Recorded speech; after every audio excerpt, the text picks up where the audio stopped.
Welcome to Case Closed, the Contingency Fee Podcast. On the show, our team of industry experts interviews contingency fee attorneys. You will discover everything from how they got started to the secrets of their success and what's working in today's marketplace.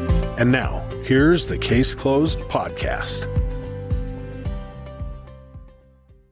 Well, thank you for joining us. This is Michael Clanin, your host for the Case Closed Podcast. And today I'm joined with Pete Leehey with the Biker Lawyers in Cedar Rapids, Iowa. And he works around surrounding states of Iowa. So Pete, why don't you just tell us a little about your business as an attorney? So the name of our firm, the Biker Lawyers, really says it all. I made a decision quite a few years ago to specialize in motorcycle cases. We still do auto cases, but by far and away, our specialty is representing people who get hurt in motorcycle wrecks. Awesome. Now, you yourself are a motorcycle enthusiast, I'm guessing. Yes, I would say so. So how did you find your way into the specialization of motorcycle and auto crashes? Well, I'd been doing auto for pretty much my entire career, which is now almost 40 years, believe it or not. But, every once in a while I'd handle a motorcycle case. But what really got me into it full throttle was I hit a point quite a few years ago where I was just getting incredibly bored with my practice. I did a ton of workers' compensation, and I just got to the point that I wasn't really interested in doing that anymore, but I was interested in riding my motorcycle. And I was basically trying to come up with a way to earn a living riding my motorcycle, and nothing was practical other than doing what I did. And that was, we made the shift to being the Biker Lawyers and committing ourselves to representing injured motorcyclists. Great. That is definitely a niche market. Absolutely it is. But it's something you enjoy, and, being able to represent clients that enjoy what you do. And that is probably a big deal and sets you apart from others. Definitely. Well, it's a huge deal because, like I said, I was really to the point of being bored to tears with what I was doing. And ever since I've made the shift to representing injured bikers, it's made my work life much more interesting and rewarding for me. It's kept me in the game. So I love doing it, and it's been a good move for us. That's great. Do you have any personal stories about your own experience as a biker? Oh, gosh. All you need to do is go down the road and you'll get new stories. But I've had any number of times. I'll just give you one example. I was headed back from Minnesota meeting with a client, and I was cruising down a county road. I saw a car coming toward the intersection. It was controlled from the direction he was coming from, and I had no traffic controls, but I just had a feeling. And my motto is to imagine that the other guy is always going to screw up. And that's what I did in that instance. I slowed down and kept my eye on him, and I'll be damned if the son of a bitch didn't blast right through that stop sign. And if I hadn't slowed down, he would have smoked me. So, but that stuff happens all the time. And sure, as a biker, you just have to be hyper aware at all times because these things are going to happen. It's just a question of when. Correct. I have a 23-year-old who has his own bike. And, as a parent, I'm worried, right? More his mother's worried, but kind of the same thing. You have to be on the defensive end, being aware of your surroundings and thinking, being alert the whole time, but knowing that you may be making good decisions, but what's the other person doing? So I appreciate you, sharing that, kind of having that foreseen event possibility and just having that gut feeling. And that's, I'm not a biker, not to say I don't want to at some point, but yeah, and that's the same thing with driving autos. I've always taught my kids to drive defensively. And I think that's what most parents want, instead of just thinking things are going to be, you're going to get to point A to point B without any issues. But that's not always the case, as you just said, accidents happen. Yeah, that's absolutely not the case. And the harsh reality is when you're on a motorcycle, if you have somebody run a stop sign and broadside you, your life is at risk. Whereas if you're in a car, probably you're just going to have the inconvenience of having to go get an estimate from the body shop and get your car fixed. But on a motorcycle, it's a life and death situation. Correct. What is Share the Road? Share the Road is a program that originated through Abate of Iowa. It's a program that Abate presents to mostly driver's ed students, but also it's presented to any organization or any group that wants to see it. And it's all about teaching and educating other motorists to be aware of motorcycles, understand what we do, why we do it, and to hopefully better train them to keep an eye out for motorcycles, because typically motorists are not looking for motorcycles. They tend not to see motorcycles. I mean, a very high percentage of the cases I've handled over the years, the other driver typically says, I didn't see him. So Share the Road is all about trying to reverse that trend, get people to be thinking about motorcycles, train your eyes to not just zero in on the big things, as in the automobiles, but to look in between them for the motorcycle. Right. Just like in Iowa, we look for the deer. Exactly. Same concept. Right. Same concept. Definitely. So you did mention that you're a member of the Abate of Iowa and the Minnesota Flatlanders. So can you kind of tell our listeners about Abate of Iowa? Well, Abate of Iowa is a motorcycle rights organization. It exists primarily and originally to give us a voice at the Iowa State House. Same thing with other states. I mean, you mentioned that I'm a member of the Minnesota Abate, but it's to give bikers a voice at the State House, to let our elected officials keep in mind the interests of bikers and the things that are important to us. It's also evolved into education. I mean, we already talked about Share the Road. Abate has rider education classes, teaching people to become not just motorcyclists, but good and safe motorcyclists. So, but it's a motorcycle rights organization at its core. Great. So just looking at your bio on your website, it says that you are or have been awarded the AV rating, which is the highest possible rating for legal ability and ethics from Martindale-Hubbell Law Directory, and then that you're named as one of the top 100 trial lawyers in Iowa. I think that is. Can you talk a little about that or those? Sure. And I don't want to diminish the significance of anything else, but Martindale-Hubbell is considered the gold standard as far as their rating systems among practicing lawyers. And ultimately it's ABC, and it's exactly what it sounds like. You know, A is the best and C is actually not the lowest. Being unrated is the lowest, and it takes a while. I mean, I remember coming out of law school and doing my best job and waiting for my Martindale-Hubbell rating to kick in. And it just takes a while, because it's a rating system where you have other lawyers and judges who are giving the feedback to the Martindale-Hubbell Law Directory about what they think about you. So it takes a while to spread your influence to enough other people that you actually start to make an impact, and they become aware of you and are willing to, you know, respond favorably to things like that. Sure. I'm kind of curious, what was your childhood look? What did that look like? It looked like me all over town on a bicycle doing everything that my mom doesn't want me to do. Oh, that's great. Including starting to ride motorized bikes. I was strictly forbidden to do that, but of course I did. And, you know, that led to this. Right. Yes. What do you think is the most frustrating part of being a personal injury attorney? I'm going to say, by and large, dealing with the insurance companies. I mean, insurance companies tend to diminish the value of people's claims, and really diminish the value is a nice way of saying they do their best to get out of cases with as little money as possible. And dealing with that kind of attitude, and especially because insurance companies also tend to look differently at bikers than they do at other people.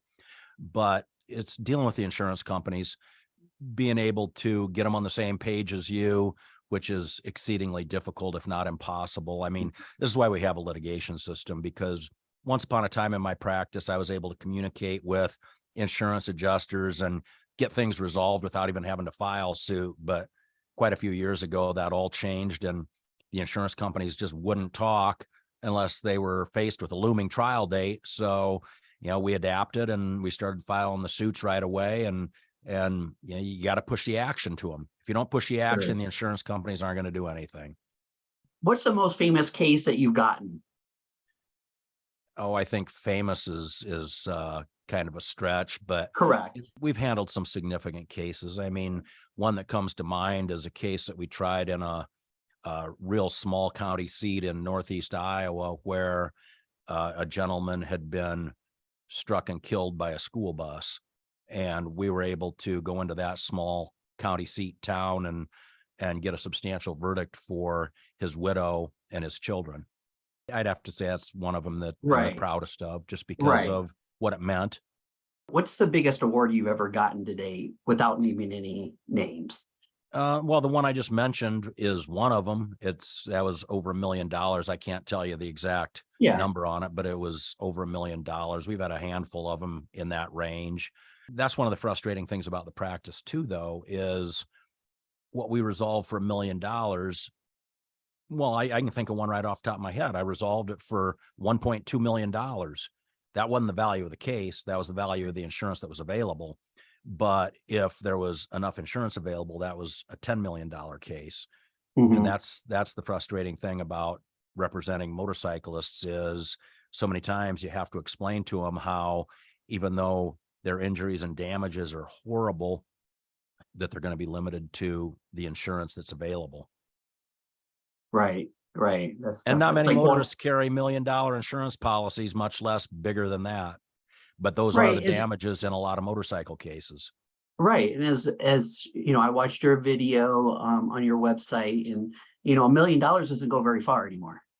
It really doesn't. I mean, we're negotiating a case now where the medical bills are over half of that amount. So, it's just $1 million sounds like a lot of money, and it is a lot of money. But when you're talking about somebody who has over $500,000 in medical bills, who lost their job because of their injuries and will never work in their chosen field again, it's a big deal, and it's way more than $1 Right. million. Right. Yeah, definitely. What's your biggest challenge?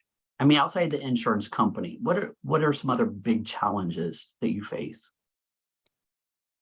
I would say the biggest challenge is just always being there for the people we represent, being responsive to them, giving them the attention that they need. And, you want everybody to understand that their case is important to you and that it's important in the big picture. But at the same time, you're juggling with a number of other matters, and Mhm. things take longer than we all would like because of the way the legal system works. Right. What's the best advice that you've ever received? Could be personal, it could be professional. Well, it came from my mother, but I'm not going to say that on here. Let's just say I was headed out for a night on the town, and my mom was urging me to be cautious. You can fill it in from there.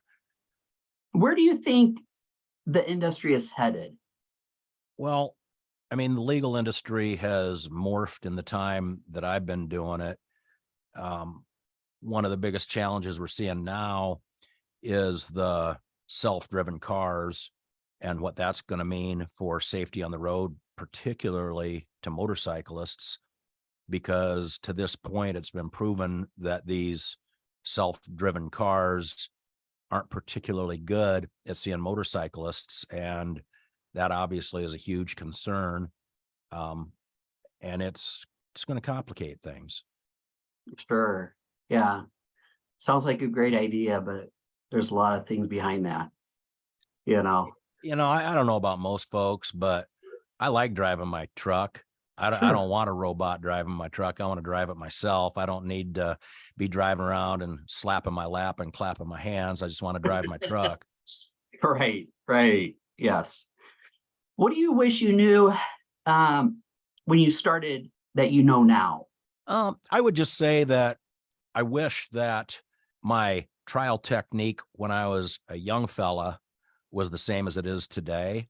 I mean, Mhm. that has evolved just like everything evolves, but the longer you do something, the better you get at it, especially if you are keenly interested in sharpening your skill set. So yeah, I'd like to go back and try some cases that I tried when I was in my late 20s and early 30s with the knowledge and skills that I have today. Right, right. I'm curious, when you go to court, do you have to dress up? Yeah. Yeah. The t-shirt and vest and You can't bandana wear, look, that you doesn't can't wear fly in that? court. It doesn't fly? No, I tried going casual to a pretrial conference once in a jurisdiction that I didn't practice in much, and the judge chewed me out for not wearing a tie. So yeah, I'm court guessing that's not the means only time you wear a tie, is at court. pretty much. I mean, if I'm wearing a suit, I'm either headed to court, headed to a wedding, graduation, funeral, but yeah, that's about it. Let me ask you, how do you find clients? Well, there are a lot of different ways. I mean, advertising is obviously one avenue, and there are a lot of different ways to do that. And we've got some great people who are very adept at that. But the best advertisement is word of mouth that's generated by the goodwill that you create by doing an excellent job for people. Right. And being part of the Abate and that probably doesn't hurt. No, absolutely. And I mean, a big part of what we do is, we don't just put advertisements in magazines and such. We actually go to motorcycle rallies all over Iowa, Minnesota, and spend time at them. We set up Right. a vendor tent and get to interact with a lot of people at those motorcycle rallies. But Right. the big thing to us is we are a part of that community. It's not just I'm a motorcycle lawyer because I say I'm a motorcycle lawyer. Yes. We live the life. We participate. We're active members in the community. Right. And that builds a lot of trust, I'm guessing, amongst the motorcycle community. I would hope so. How do you help the next generation of people in your field? That's a really good question. And for me, it's always been about teaching them everything you can about how to approach the practice, and especially the trial practice. And it takes time. Like I said, I wish when I was in my late 20s and early 30s, I knew what I know now. And my objective is to pass that along to the younger lawyers that I work with to, help shorten up their learning curve. Right. What's the single most important action you take every day that's attributed to most of your success? I would say simply taking seriously the problems of our clients, making sure they're getting the attention they deserve, working to resolve the problems they're having. I mean, when you represent somebody in a motorcycle crash case, it's not just about settling the case at the end or going to trial at the end. There's a whole lot of stuff in between that has to happen. They've got medical bills that are crushing them. They've got bill collectors harassing them. They're just all kinds of issues. And you just really need to be sincere and attentive about helping them deal with those problems as the case marches its way through the system. Right. Did you have that one pivotal moment that changed your outlook, personal or professionally? Yeah, well, I'd tell you some personal stories, but that's probably wouldn't be appropriate for your listeners. Right. But professionally, I guess as much as anything, I'd just go back to the decision I made to go in the direction that I've gone, and that is the biker lawyers. And it was an aha moment because I was sitting there dissatisfied with what I was doing. I was bored with what I was doing. And when you're dissatisfied and bored, you start to not pay as much attention to detail. You probably, I mean, I'm not saying I did these things, but when you're sick of what you're doing, your compassion level kind of starts to drop a little bit. So it really was a watershed moment to decide to just go all in on representing injured bikers. Right, right. Do you know anybody else like you in the legal arena? Yeah, their names are John Jansen and Dan Matzdorf. They work with me. And are those your business partners or? Yes. Okay. Yes. And how did you guys meet? So it's it's both family related, but my Dan Matzdorf, who's our lawyer in Minnesota, happens to be my brother-in-law. So, I knew Dan for a lot of years before, and he actually came into the law late in life. But yeah, so I can thank my sister for that one. And then John Jansen was, I've known him since he was about 15 years old. He was palling around with my son in Iowa City back when my son was in his early college days. And I've just literally watched John grow up from age 15 till now. Oh, wow. That's great. Do you have any kids in the business? My son, that's a friend of John's, is a lawyer. He's not practicing right now. He's kind of taking a little break to do music. And then I've got two daughters, one of whom is still in high school, but the other one is a lawyer. She works for the state judicial department at the Capitol in Des Moines. Wow. Okay. That's awesome. Family business, kind of. Yeah, well, I pitched it to my daughter and told her she'd have to ride a motorcycle, and she wasn't very interested. Oh my gosh. So as we wrap up, how do people find you guys, or how do they find you? Any number of different ways. I would say the most common is that they know us from seeing us at motorcycle rallies. They might know us through Abate of Iowa or Minnesota. They might know us through our representation of the Confederation of Motorcycle Clubs of Iowa and Minnesota. And we are real active on social media, YouTube, trying to make our presence known out there. Right. And you guys have a website. What's your website? Thebikerlawyers.com. Bikerlawyers.com. Thebikerlawyers.com. Yeah. All right. Well, hey, thanks for taking the time to chat with us today. This is Michael Clanin of The Case Closed. Just closing up with Pete Leehey, thebikerlawyers.com. So check him out. And Pete, thank you very much for taking the time, and we do appreciate it. Thanks, Michael. Thank you for listening to another episode of Case Closed, the Contingency Fee Podcast. We hope you enjoyed listening to this week's guests and their insight. If you liked what you heard, please consider subscribing wherever you listen to podcasts. Case Closed, the Contingency Fee Podcast, is led by industry experts who unlock insights from the nation's top contingency fee attorneys. Each week on the show, the guests share how they got started, secrets of their success, and what's working in today's marketplace. Guests on the Case Closed podcast include successful contingency fee attorneys that will share their secrets so you can close more cases. Tune in each week for a dynamic conversation about winning legal strategies that will grow your business.